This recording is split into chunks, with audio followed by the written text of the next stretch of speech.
ایک گھنٹے کے لیے سڑک بند ہوتی ہے تو ہماری کیا حالت ہوتی ہے؟ ہمارا بچہ اگر ایک دن اسکول سے 1 گھنٹہ لیٹ ہو جائے تو ہماری کیا حالت ہوگی؟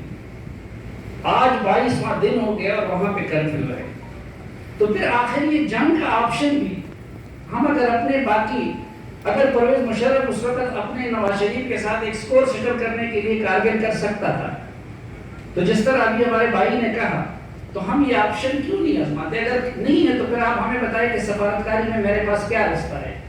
ایک طرف میں اس پہ جشن منا رہا ہوں کہ جی ڈونلڈ ٹرمپ جو ہے وہ ثالثی کے لیے تیار ہو گیا۔ اب پہلی بات تو یہ کہ پچھلے 5 سال مجھے یہ پٹی پڑھائی جاتی رہی کہ امریکہ میرا اسی طرح دشمن ہے جس طرح کہ انڈیا دشمن ہے، وہ اس کا اسٹریٹجک اتحادی ہے۔ آج میں اس کی ثالثی پہ جشن منا رہا ہوں، لیکن یہ واضح نہیں ہے کہ وہ ثالثی کرے گا تو کس حیثیت میں کرے گا، اس میں کشمیریوں کی کیا رائے ہوگی۔ تو پہلی مہربانی تو یہ کرنی چاہیے کہ پاکستانی ریاست کو ایک روڈ میپ واضح کرنا چاہیے اور اس پہ کشمیری قیادت، جموں و کشمیر کے آر پار کی قیادت کو منا لینا چاہیے۔ دوسری طرف جس طرح کہ یہاں کے بھائی نے کہا کہ ہم اپنے ذاتی مقاصد کے لیے، پرویز مشرف اپنی سروائیول کے لیے تو انارو کر سکتا ہے، لیکن جب آپ کشمیر کی خاطر کہتے ہیں کہ نواز شریف، زرداری اور عمران خان ایک دن کے لیے ایک ہاتھ ہو کے سامنے آ جائے تو پھر اس کے بارے میں یہ کہتی ہے کہ نہیں ہم چوروں کو کیسے چھوڑ دیں؟ ابھی بھی اب کل مودی گیا، اس نے وہاں پہ خطاب کیا، اس نے پاکستان اور کشمیریوں کے خلاف اپنا کیس پریزنٹ کیا۔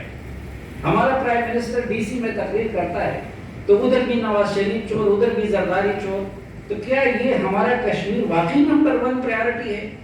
اگر نمبر 1 پریارٹی ہے تو نمبر 1 پریارٹی کے لیے پھر انسان اپنی دوستیوں کو بھی بدلتا ہے، اپنی دشمنیوں کو بھی بدلتا ہے۔ تو ایک اس وقت ہم صرف پاکستانی قیادت کو، وہ کسی بھی طرح کی قیادت ہے، کہ خدا کے لیے کشمیریوں کے خون کی خاطر کم از کم کشمیر کو اس طرح نمبر 1 ترجیح دے دے کہ وہ دنیا بھی جان سکے اور وہ کشمیری مسلمان بھی جان سکے۔ میں اور کچھ نہیں کہوں گا، میرا حق نہیں ہے، لیکن اگر ہم کشمیر کو اپنا مانتے ہیں تو کل جو سید علی گیلانی کا پیغام پاکستانیوں کے نام آیا ہے، باقیوں کے نام بھی پیغام ہے، تو ہمیں اس کو سن لینا چاہیے۔ بہت شکریہ، اور اس دعا کے ساتھ کہ اللہ تعالیٰ کشمیریوں کی آزمائش کے یہ دن مختصر سے مختصر کر دے، آپ سب سے اجازت چاہتا ہوں۔ بہت شکریہ۔